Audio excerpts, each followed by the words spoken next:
इनकी कथा सुनने के लिए केवल हिंदू ही नहीं मुस्लिम भी आते हैं। इन्हें मुस्लिम अपने मुख्य अतिथि के रूप में बुलाते हैं। मोरारी बापू कौन है?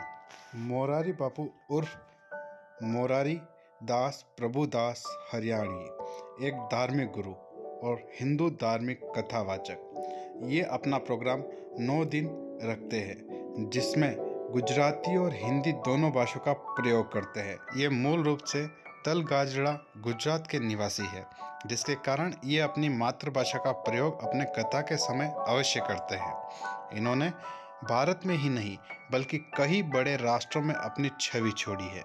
जी हाँ, ये United state, United kingdom, south Africa, Kenya, Uganda आदि का भ्रमण कर चुके हैं अपनी कथा के लिए। इनकी पहली कथा 1960 में हुई थी, जिसे लोगों ने सराहा और उसके अंदर आत्मविश्वास भी जागा। तब से इन्होंने अपनी कथा का आरंभ किया। अभी तक इन्होंने कई कथा कर चुके हैं और ये अपनी कथा में रामचरितमानस और कृष्ण के वृंदावन लीला का व्याख्यान करते हैं। मोरारी बापू का असली नाम मोरारी दास प्रभुदास हरियाणवी है। उपनाम मोरारी बापू। व्यवसाय है हिंदी कथावाचक। जाने जाते हैं गुजराती और हिंदी में कथा करने के लिए।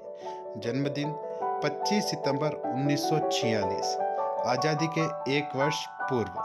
जन्म स्थान गांव तलगाजड़ा, महुआ, जिला भावनगर, गुजरात। राशि नाम कन्या। धर्म है हिंदू।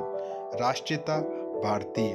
इनके शौक है क्लासिकल गाने सुनना, उर्दू की शायरियाँ सुनना, क्रिकेट में रुचि रखते हैं, धार्मिक कथाओं में भी रुचि रखते हैं। घर गांव तलाजड़ा, जिला महुआ, गुजरात। पता चित्रकूट धाम ट्रस्ट 8वां, तलगाज, महुआ, जिला भावनगर, गुजरात। मोरारी बापू की शिक्षा।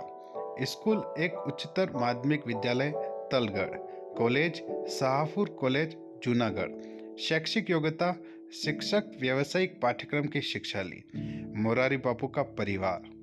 दादा त्रिभुवन दास जी, दादी अमृता माँ, पिता प्रभुदास बापू हरियाणवी, माता सावित्रीबेन हरियाणवी। भाई 6, बहन 2 बहनें। वैवाहिक स्थिति शादीशुदा। बच्चे भावना, प्रसन्ना, शोभना। बेटियां हैं और बेटे में पार्थिव हरियाणवी। मोरारी बापू का इतिहास। इनका जन्म गांव तलजारा, महुआ, जिला भावनगर, गुजरात में हुआ। इनके पिता प्रभुदास बापू हरियाणी और माता सावित्रीबेन हरियाणी थी। इनके 6 भाई और 10 बहनें थी। इनके दादा त्रिभुवन दास जी बहुत बड़े राम भक्त थे और इनकी दादी अमृतमा इनकी धार्मिक अध्यापक थी। इनका पूरा परिवार बहुत धार्मिक था। इनका पूरा परिवार वैष्णव व साधु निम्बाक संप्रदाय से जुड़ा हुआ था। इनके दादाजी इन्हें रोजाना शाम रामचरितमानस की कथा सुनाते थे।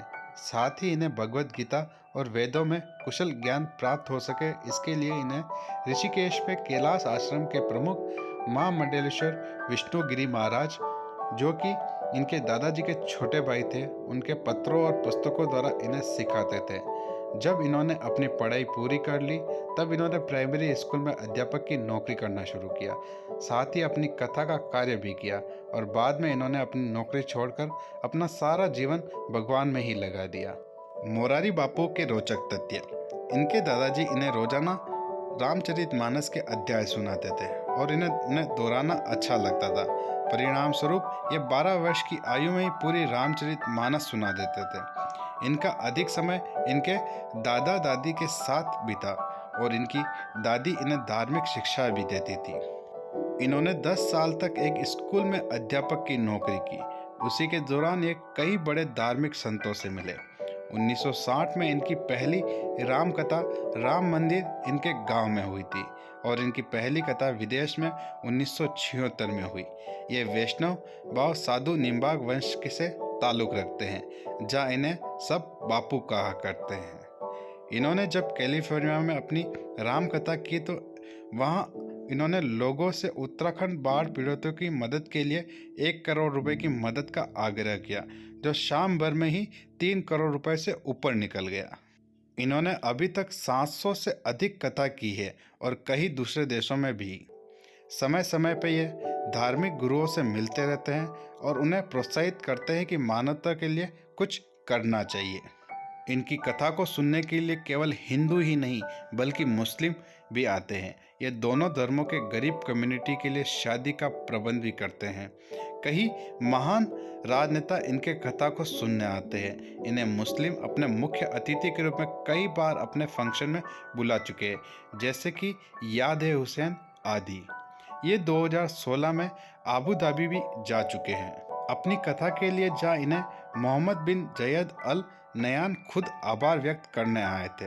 ये गरीब बच्चों को पढ़ाई में स्कॉलरशिप भी देते हैं। कहा जाता है कि ये छोटे से घर में एक पंखे के साथ रहते थे और इन्हें बड़ी चीज़ों का शौक नहीं। इन्होंने पाकिस्तान से आए उस्ताद गुलाम अली का स्वागत खुद किया था। आपको हमारा वीडियो कैसा लगा? अगर अच्छा लगा तो चैनल को सब्सक्राइब करें और बेल आइकन दबाना ना भूलें ताकि हर अपडेट आप तक पहुंचती रहे। धन्यवाद। जय श्री राम।